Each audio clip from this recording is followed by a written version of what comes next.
প্রথম টেস্টে এত দুর্দান্ত খেলেছে বাংলাদেশ, অথচ দ্বিতীয় টেস্টে শোচনীয়ভাবে হেরেছে টাইগাররা। এর পিছিয়ে কি কারণ ছিল? পিচের কন্ডিশন নাকি শান্ত মুমিনুলদের মানসিকতায়? ঠিক কি কারণে পিছিয়ে ছিল তারা? এই ব্যাপারটা নিয়ে মুখ খুললেন অস্ট্রেলিয়ার অধিনায়ক প্যাট কামিন্স। তুলে ধরলেন টাইগার ব্যাটারদের ভুলগুলো।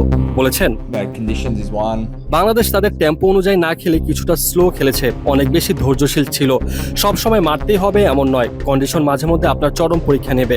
ব্যাটাররা অনেক সময় মেরে রান বের করার বা স্ট্রাইক রোটেট করার সুযোগ নিতে চায়, তখন মার্জিন অফ এরর অনেক ছোট হয়ে যায়, মিস করার সুযোগও বেশি থাকে তখন। দ্বিতীয় টেস্টে বাংলাদেশের ভরাডুবির মাঝে একমাত্র সাফল্য শরীফুলের 7 উইকেট। অস্ট্রেলিয়া ব্যাটারদের একাই ধসিয়ে দিয়েছিলেন বাংলাদেশি এই পেসার।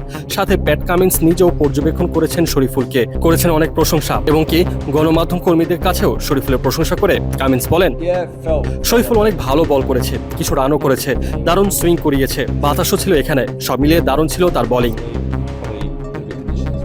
2 দিনেরও কম সময়ের মধ্যে খেলা শেষ হয়ে গেল। দ্বিতীয় টেস্ট ম্যাচ শুরু হবার আগে অস্ট্রেলিয়া কি ভেবেছিল এত জলদি খেলাটা শেষ হয়ে যাবে? কামিন্সের কাছে এই ব্যাপারে জানতে চাওয়া হলে তিনি বলেন, আসলে না, এভাবে ভেবে তো আর খেলা শুরু করা যায় না। উইকেট বেশ ভালো ছিল, সবকিছু যেভাবে কাজে লেগেছে তাতে দারুণ খুশি। তবে মিচেল স্টার্ক শুরুর দিকে আমাদের জন্য ম্যাচটা সহজ করে দিয়েছিল, তার গড়ে দেওয়া ভিতের উপর ভর করেই আমরা এগিয়েছি। শুরুতে বড় লিড পেয়ে গেলে অনেকটা এগিয়ে যাবেন। শুরুর অর্ধেকে আমরা বাংলাদেশের কাছ থেকে ম্যাচটা ছিনিয়ে নিতে পেরেছিলাম।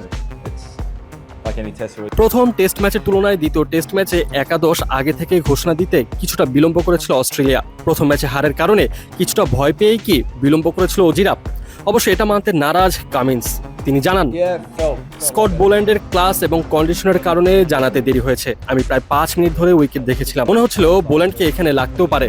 আপনারা তো জানেনই স্কট বোল্যান্ড কি দারুণ ক্লাস একজন বোলার, এটাই আসল কারণ ছিল বিলম্ব হওয়ার।